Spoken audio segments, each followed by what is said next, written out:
talked about. Was to come in, it would be him, but I don't expect it. Yeah. But yeah, I mean, 34-20, great win. You gotta clean some shit up. Good. Hey, good. Just shout out. Good for Florida. I mean, that team was banged up like no other. I mean, down to their third string quarterback, missing their Yeah. first string running back, missing their star wide receiver, missing their star DB, lost two DBs in the game. Like I remember one drive, I think to begin the second half, one of the first two drives, Georgia had, I think, three consecutive plays. Another Florida defender went down, and you're like, oh God, this game's definitely over now. Like Georgia's Well, just gonna run I away think with it. I think just one thing I want to say about that, and I'll leave it at that. I think there's been a lot of discussion with Greg Sankey about injuries and going down after the play and stuff, and just between plays. I think what Florida did every time Georgia got a big play was the person who tackled the guy, they went down with an injury. It's very unique. You don't see it a lot, but it's very smart because you can't really get called for faking an injury when you just tackled somebody. Yeah. So they did that a couple times during the game, and it was very apparent that it was happening after about the third one. Yeah, Like but it, I mean, because it was every time after an explosive that it happened. I don't know, It but I don't wasn't know like if it was. any of those guys returned back to the game. I'm not talking Maybe, about. maybe. I'm not talking about that one DB. I, Oh, I think okay. he actually separated his shoulder or some shit. Yeah, But other times in that game, there was about three or four other times. Like if you go watch it back, it's yeah, fucking apparent that they were doing that shit. And it's hard because I think the only way to clean that kind of stuff up is because that's a loophole for sure. And I yeah. think That's the smart. only it's very smart, but I think the only way to clean that shit up really is to just make sure that like if you go out with an injury, you can't come back the rest of the drive. Yeah, And I exactly. think the only Yeah. person that should be able to like come back on the drive is the quarterback. Hmm. If he went out for something like he like got Well, hurt real yeah, quick, he should be exactly. able to come back. But Well, and an offensive player isn't going to fake an injury to slow down anything down. So you really only have I'm to worry just about saying if defenders it to do that. happened for some reason, Yeah, but it's mainly defense, yes. But I think that's the only like bylaw that needs to be written in. yeah, It's like if an yeah, injury happens and it's unless like sometimes up top calls down and says, "Hey, check that guy for concussion," that makes yeah. sense. But other than that, I don't see a reason to let somebody back And in the rest of the drive. You got hurt, buddy. Stay on the bench and we'll check you out. meant to say this too, just because we're on the topic of Florida. I'm sure everybody saw, but Billy Napier keeping his job. They Pretty said big they were going for to for give him them. another year, so it's interesting to see because we all thought for sure he was done after this year. But I mean, you could definitely see, like we were talking about before, you can definitely see some improvement in Florida. Obviously, they did not start the season like they wanted to against Miami, and then two games down the road, Texas A&M rolled in there with Marcel Reed and manhandled them. But I mean, every other game they played great games against Tennessee and Georgia, and then they've beat everybody they were supposed to beat along I the think what schedule. you And wanted to they did see as pretty a well. booster was like fight in this team Yeah. and like resilience. And I feel like they showed that for sure. Hmm. The whole pretty much they've showed it the whole year to me. Yeah. Um, so even in games they were getting their ass beat, like they still were playing and fighting, and that's what you want. So Yep. no problem with him being the coach.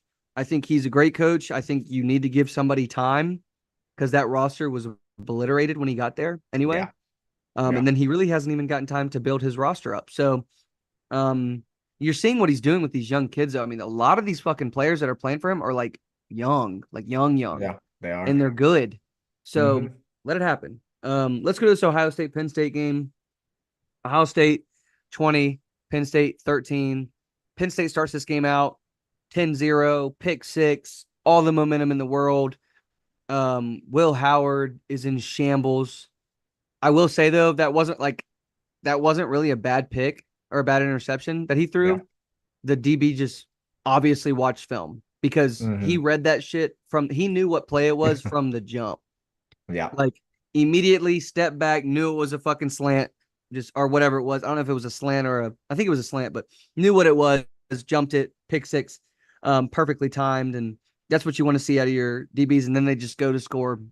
I think it was like you know, the end score is 20-13. I mean, Penn State only scored three more points the rest of the Yeah. game. That's all I was gonna say. Um, It's like, I God. mean, and truthfully, I think we knew that in this game they were going to have to run the ball effectively and pass effectively. Drew Eller throws 12 times or 20 times for 12 completions. and 140 yards. Buddy, they ain't gonna cut it. Nope. Buddy, that ain't gonna cut it. Okay. Yeah. You scored 6 points with your offense. That ain't gonna cut it. Okay. Yeah, that's pretty bad when your defense scored more points than your offense in that game.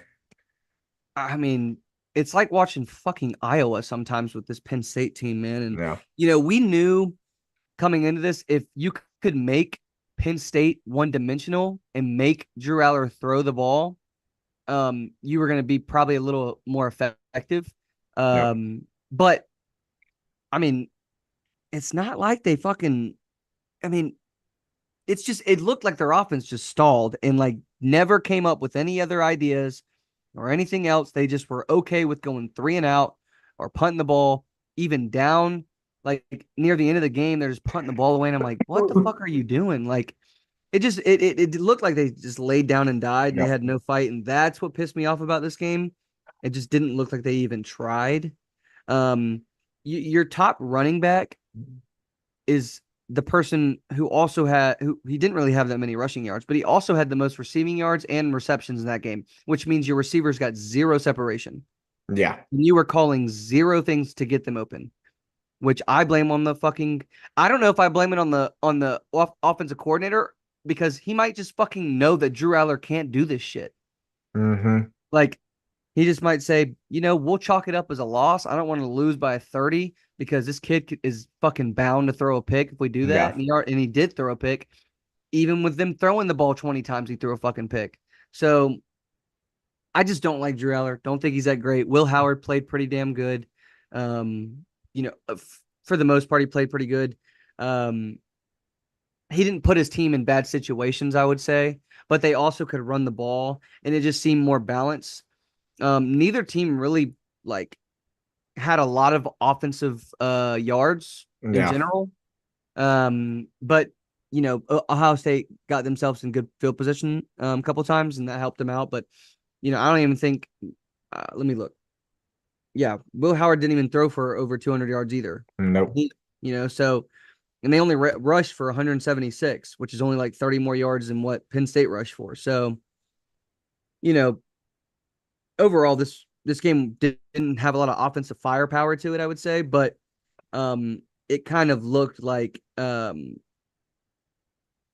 State had control of this game. And Mm-hmm. and honestly, the score would have been a little bit, worse, a touchdown more if Will Howard doesn't, fumble the ball on the goal line and give it to Penn State. So, Yeah. Yeah. I was gonna say that there were a lot of blunders right there at the goal line. I mean, for Ohio State, that one, but shit, did you gotta remember Penn State was inside the 5 2 times and yeah. one right at the end of the half, that crazy interception that happened, that the ball just literally bounced off the Penn State receiver, and the defender was just closing his arms and the ball just landed in his arm pocket, Yeah. and he Yeah. had no idea he was catching that ball. Like he probably stood up and was like, "Oh shit, like there's the ball."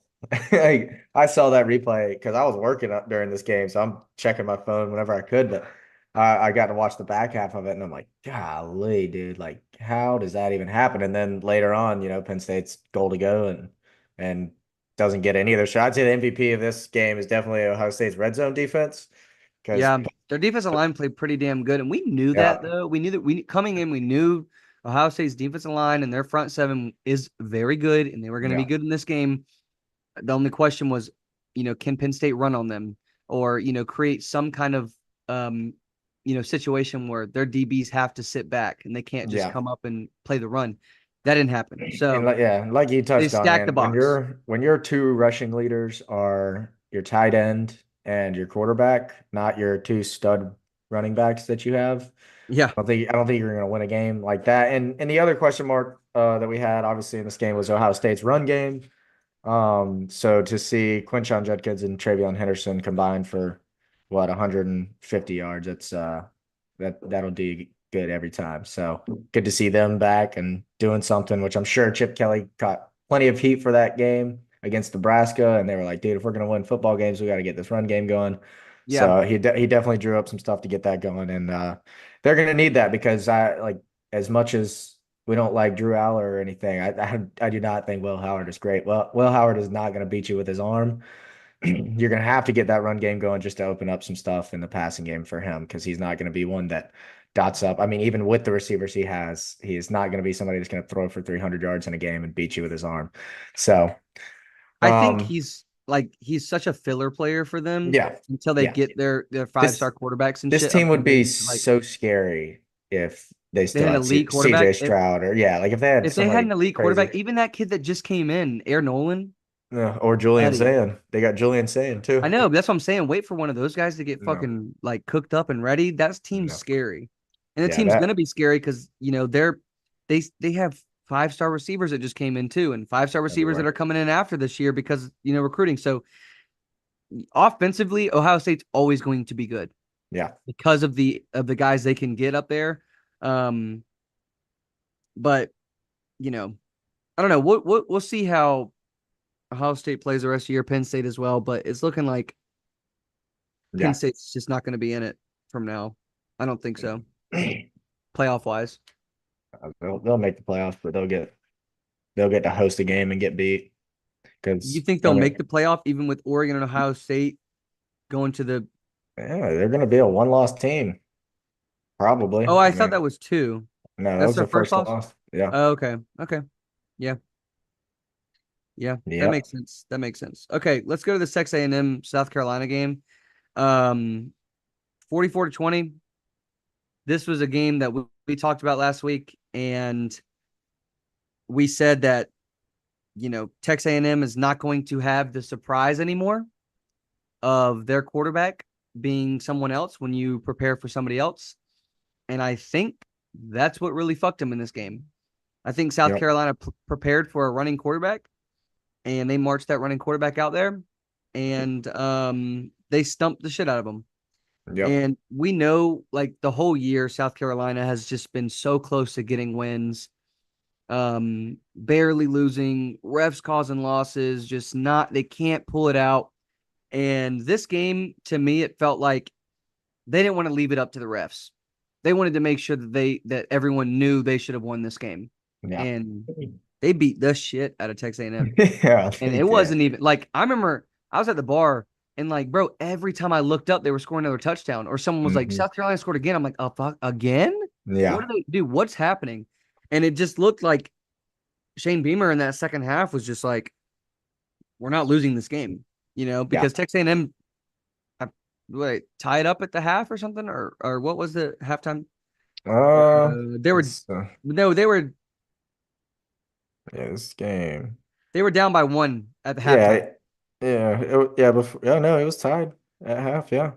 2020. Wow. Yeah, okay, so yeah, they were tied 2020, and then um And from there, South Carolina just goes on in that second half just to nope. completely wear them out. Um, so I was just really proud of, in general, South Carolina, Shane Beamer, the defense that South Carolina has in that second half, just to put their foot down, make adjustments. And that's what you want to see, right? You want to see your team in adjustments do better than they did in the first half. You let up three scores in that second quarter, and then you Hmm. come back that second half and you just completely destroy them, dominate them, don't even give them a breath. And the adjustments obviously worked out. So super proud of that, and I think South Carolina is a lot better than their record says they are. I think this could be a 7-1 team right now. Yep. But you don't get to play on what ifs. So this is going to be. I think South Carolina definitely as a team though, because in the beginning of the year, people were saying Shane Beamer ball is done. Like I'm sick of this shit. There's no Cocktober. Like this guy is not good. His team's Yeah. not good. They're just playing off morals right now, even with how good their defense is. And then he's just slowly every week just putting it together, putting it together, putting it together. Yep. And it finally just it all hit because he said, just wait, it's coming. And, Yeah. and, and truthfully, I think he just needed a defense and offense to hit the same week, and they Yeah. did. So yeah, that's my look on it. I think Lenore Sellers is very, very good as Yeah, I well. was gonna say I think part of it's due to the progression of Lenore Siller. She's looking better and better every week. I mean, young Right. quarterback. He's seeing the field a little bit better and better every week. But the stat that stands out to me looking at this game is South Carolina on this Texas A&M front seven had 286 rushing yards. That's bonkers. I would have never guessed that would happen. But that'll win you a Well, game because a lot dude, of the times. rushing game was a they were running a lot of like not trickery, but just like very smart Yeah. plays, I would say. Like that's how I would classify it. Like Yeah. there was a lot of motion, there was a lot of movement, there was a lot of action that was going on after the snap, pre-snap. Like, you know, confusing your opponent is what you want to do as an offensive coordinator. And Yeah. I feel like South Carolina confused the shit at Texas A&M. You know, they're Yeah. you get past that first fucking line of defense, a lot of times, those offensive linemen were getting up to second level and taking Yeah. care of those linebackers, and then it was a foot race. So, I was impressed by that.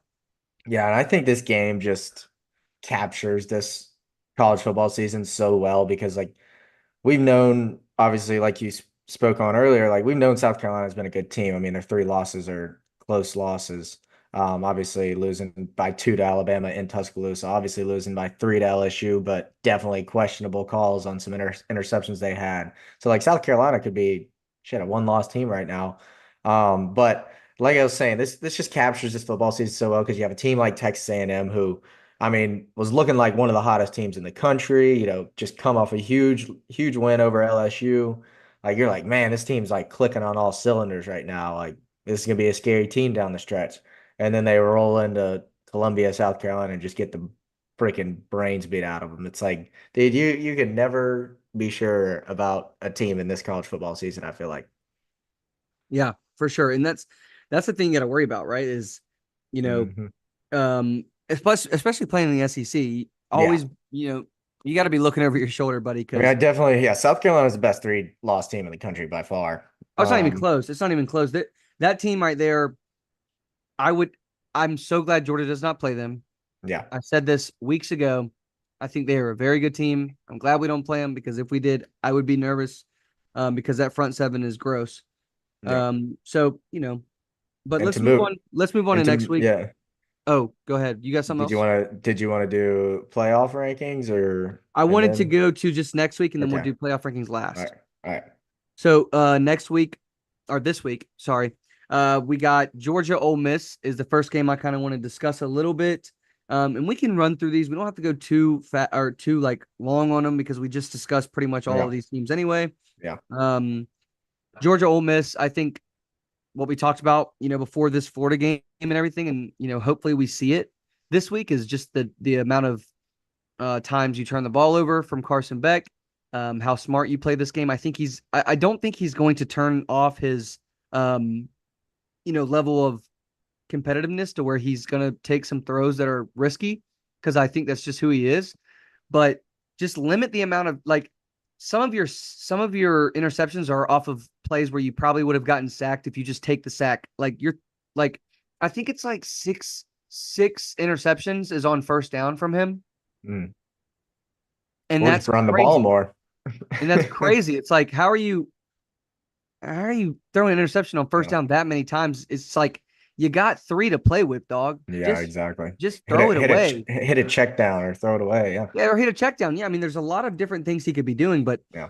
um, you know, I think he's very smart. He's very good at changing protection up at the line. He understands football. He knows where people are going to be.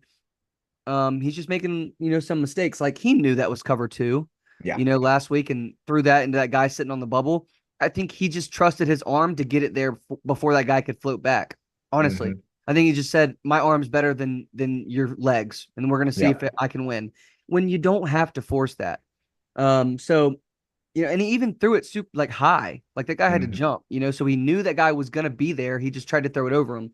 So that's frustrating. But let's go to Ole Miss a little bit and talk about them. Jackson Dart has been playing incredible. He's been one of the most, in my opinion, uh, one of the best quarterbacks in the country, one of the best quarterbacks in the SEC this year, especially in the past couple games. Hmm. Um, I will say this though, uh, their defense in the past couple games has not played great against SEC opponents. Yeah. They've had some trouble in these games, and they're not really playing like high flying offenses either in those games. So I think you can exploit them defensively, even though with all of the guys that they have, they're susceptible to the pass, specifically passes over 15 yards. Yeah. They've been really susceptible to that this year. They've also been susceptible to the outside zone run. A team that would not want to play Ole Miss, or team that Ole Miss would not want to play would be Texas. They're very outside zone, wide zone team. I think Georgia is a wide zone team when you talk about the reverses that we do a lot, the outside screens that we do, a lot of that shit kind of, can be technically outside zone stuff. So I Hmm. think Georgia can exploit that a little bit. But Ole Miss is obviously going to be ready for that. So I'm very excited for this game, though. The FPI predictor has Ole Miss predicted to win this game. Josh Pate even said he thinks Ole Miss is going to win this game. Um, so you got another week where some people are just not trusting Georgia to go in there and win a game away. I think Georgia has played their best ball away this Yep. year. Um, and specifically the Texas game, the second half of the Alabama game. They've just played really, really good defensively away. Like I think their defense just plays to a different level, gets a Yep. whole nother level of hype at those away games. They've been nighttime a lot of the times as well. So all three factors are coming into play here. You got a defense is going to be hyped up. It's going to be a night game. You're expecting your offense to play well. Yep. Um, if we can get Jackson Dart, make him make a couple mistakes, cause a couple turnovers, I think our offense can capitalize off of that. Short fields and stuff. I'm harping on this because it's important. You really can't turn the ball over in this game because Ole Miss will make you pay. Yeah. Okay, you give them a short field, they're going Absolutely. to score a touchdown. The boys are good at scoring touchdowns. They scored 63 last week against Arkansas, who is not a pushover team defensively, in my opinion. Like all Yeah. year, they haven't been. Some games, yes, but for the most part, I think there's a tough defense, and they're scoring 63 with ease against them. So that's my take. I think Georgia's really got to hunker down in this game. Yeah, I mean, Ole Miss, and I mean, the good thing for Georgia is Ole Miss is still missing Trey Harris. They're also missing their leading rusher, Henry Parrish Jr. Yeah, So, I mean, that's a couple men down that they have, but God, that I think dude, he might play. yeah, they said he was still questionable slash doubtful. But that dude last week was it I think Jordan he's just Watkins? fucking. I Jordan think Lane Watkins Kiffin's for just uh, trolling. yeah. Jordan Watkins for Ole Miss had 8 receptions, 254 yards, and 5 touchdowns against Arkansas. So they got somebody else there. But the big question I have is, this Ole Miss defense, they're I think they're second in sacks. So I mean they're one of the best teams in getting to the quarterback and getting sacks. So how is that Georgia offensive line, especially with Carson Beck struggling right now with those decisions he's making? It's not good going into a team that gets after the quarterback a lot. It could force him into more, but I think Georgia just needs to try to be a little bit more conservative, help Carson a little bit, help him out a little bit We more. don't got to Like, throw 50 yeah, times. just get the game flowing early and just try to keep it close. Let him settle in before you really start trying to force him to make these types of throws to win ball games. But also, I know, like you said, that Georgia defense has traveled really well this year, and I believe Ole Miss's offense has struggled allowing sacks on Jackson Dart all season. So it's really going to be to me, I think, yeah, what team gets to the quarterback better and causes that other quarterback to make those mistakes? Because with both of these teams, man, you give them good field position on your own side of the field, they're probably gonna. I mean, they're definitely gonna get at least 3 points, I'd assume, if not a touchdown. So, Yeah. who controls the clock better? Who controls that turnover game? But I'm Turnover battle very seems like it's going to be like yeah the predictor in this yeah one. I'm very excited for this. If I were Georgia, man, try to lean on those running backs, dude. ETN's a beast. Nate Frazier, I freaking love. Wait, He's gonna. Is this game not a night game? No, it's 3:30. Wow, I Um, thought it was a night game. no, that's What the fuck? LSU. You know LSU always gets the night games, buddy. So fucking shitty. Unfortunately for Fucking hate. Alabama. I just really don't like that. Like LSU's Mm. getting three night games this year. Oh, dude, they always get all the freaking night games. They love Georgia's gotten Thursday. one. Like, No. we haven't even got it yet. It's next week against Tennessee. Luckily, because fucking LSU's playing some bullshit. Yep. So So whatever. yep. Let's go to the next Uh game. yeah, Alabama go LSU. ahead. Um, I mean, truthfully, this is the game of the year for Alabama and LSU. You lose this Hmm. game, you're out. You have nothing left to play for, in my opinion.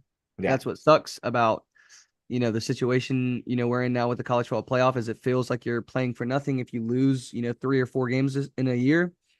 Um, We had, producer Colm was talking about earlier. He said he thinks this is a Kalen DeBoer game, and I said, it could be a Brian Kelly game though. And us saying that means, this is like not a legacy game, but it's the kind of games that you expect them to come in here and play hard. And both coaches are kind of known for that. Um, Brian Kelly has been known to lose these games though as well. Yeah. So, um, for me, I really don't know, man. Alabama hasn't looked that great the past couple games. Probably should have 3 losses, maybe 4 in the season. Like, um, barring some crazy things that have happened. But um, I mean, same thing with LSU though. LSU should have Yeah. 3 or 4 losses as well. So that's Yeah. the thing you see with these teams. They're not very consistent. They get in close games. That's what makes this game very intriguing because it's going to be a fun game, I think. Um, I mean, Garrett Nussmeyer's going to have to play against his defensive line, obviously, who's very good. They've been playing very well. Now the defense hasn't been playing poorly all year, but counteract that with the offense not playing that great, and that kind of gets you in some trouble in Hmm. some games. Jalen Murrow has not been playing great, and I think some people have been attributing that to an injury they're not disclosing. Um, Yeah. he's never on an injury report. He's never questionable. Kid's playing, but they say he's injured. To Yeah. me, Yeah. that's fucking weird, and that's fishy. Well, yeah, because you've seen the last couple games, man. He just has not been running.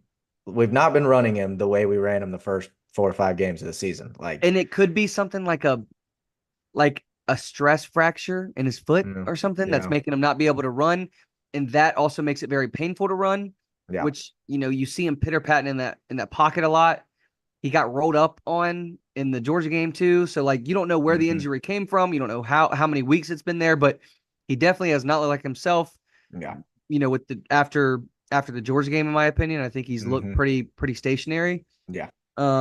So we'll see how this game turns out. I think this game really is up to Jalen Milroe. Like you Yeah. can boil shit down all you want, but this game's up to him. If he plays well in this game and can play his full strength, like he's completely okay, completely fine. He running, throwing, everything. Yeah. You win this game by a Hmm. good margin, in my opinion. Because I think your defense can make Garrett Nussmeier uncomfortable. But if he's playing the same as he's played the past couple of weeks, I think LSU could definitely sneak this one out. Yeah. So it's a tough one. It's going to be super fun to watch. I'm really excited to watch this with everybody, but truthfully, don't know what's going to happen.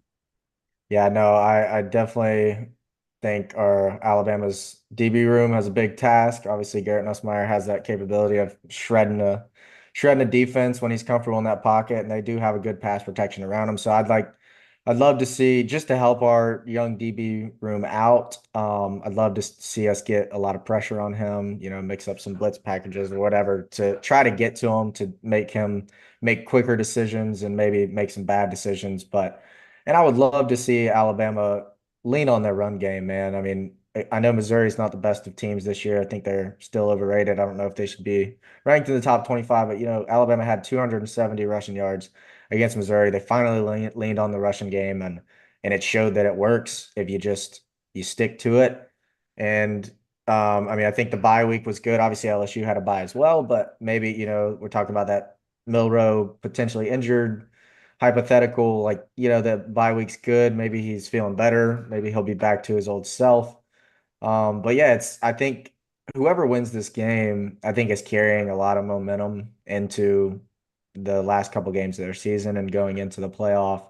Just because, I mean, this is obviously one of those games, man, that's you look forward to every year, which I don't know if we'll still keep this game every year now that the whole East and West and the SEC are gone. But man, this game has always been really, really fun to watch. It's usually always a great game, and Right. especially, going into Death Valley at night is always a scary situation to be in.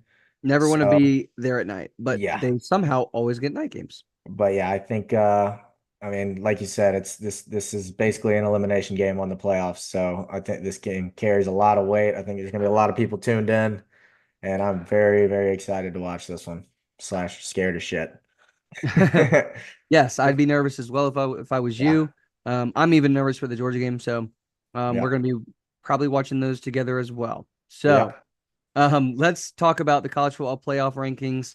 Um, I just really want to focus on the top 12, maybe 13, 14 as well, a little bit. Um, Hmm. I want to ask you if anything has really stuck out to you, if anything surprises you about the rankings. Are you surprised by anyone being ranked somewhere? Do you think someone should be higher? Um, Uh, I'd say the only thing I really have a problem with, maybe a couple. I mean, obviously, I just don't think Penn State should be number six. yeah, They haven't beat anybody. Their best win is USC on the road, which obviously I think USC is a better team than what their record says, and they shouldn't even, I mean, they had to lead a freaking 20-point comeback in the second half just to win that game. And then they finally play Ohio State. Offense only puts up 6 points. It's like, I mean, you look at it and you're like, dude, same with Texas, man. Texas' best win is not a good one. And you got Tennessee sitting there at 7, and yeah, Tennessee lost to who they freaking lose to, Arkansas. Arkansas, but they have a much better win in Alabama. Like Tennessee, out of those three teams, has the best Yeah, but win. Tennessee All of also them, went to overtime with Florida. yeah, that's true, but I mean. I mean, you can't hate I the get it. facts, But it's just what are it's you basing it on? It's like they're really telling you a good loss is better than a good win, and you I know? think sometimes that is correct. Yeah. I think a good loss might be better than a than a decent win or Yeah. just a win in general. I mean, you see Miami's 9-0 and they're 4, and Yeah. Ohio State and Georgia have losses, right?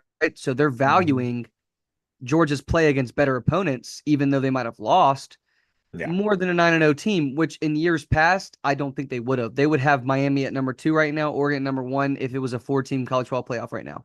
Do you Yeah. agree? Oh no, Yeah. but I mean also if Miami would have just not almost lost three of their games, like if Miami would have manhandled all their teams, like they'd be number two for sure. But they've almost lost some of their games, so Right. that's why they kept them down there before. We only have a couple minutes because our other Yeah. show has to go live at 7. Yeah. So we are going to talk about this kind of quickly. We are going to discuss it obviously next week. There's going to be new Hmm. rankings next week as well. So we'll kind of discuss this every single week from here on out, until the college football playoff obviously starts. Yeah. Indiana, very, very, very excited for them to be in the top 12, just getting the respect of being in there. I think them at 8 is scary, though. When you're 9-0, you're number 8. That means pretty much if you lose to Ohio State, probably Yeah. aren't, you might not get in, and that's kind of Yeah. scary. I was going to say the same about SMU, BYU as well. BYU, they got to be upset being all the way down at number 9 because, man, you lose one game and you fall right out of that top 12. right. SMU is a team that I think should be a little upset because they're 13 and they're behind, Boise State, Yeah. Notre Dame, Alabama. Like there's behind some of these teams. And I think truthfully, they have better wins than Notre Dame, just more dominant in some of those games. Yeah. Um, you know, what is Notre Dame's best win right now? Is it Navy? Because No, that's I mean, crazy. Texas A&M to start the season. Like, Oh that's just yeah, crazy. yeah, yeah. That's a good win for sure. Yeah. But I just think SMU, in my opinion, has played really good football up to now. It kind of sucks they're 13 because you're kind of on the outside looking in. If Alabama loses this game and LSU beats Alabama, you're getting pushed back even farther. I think Yeah. because LSU's going to jump.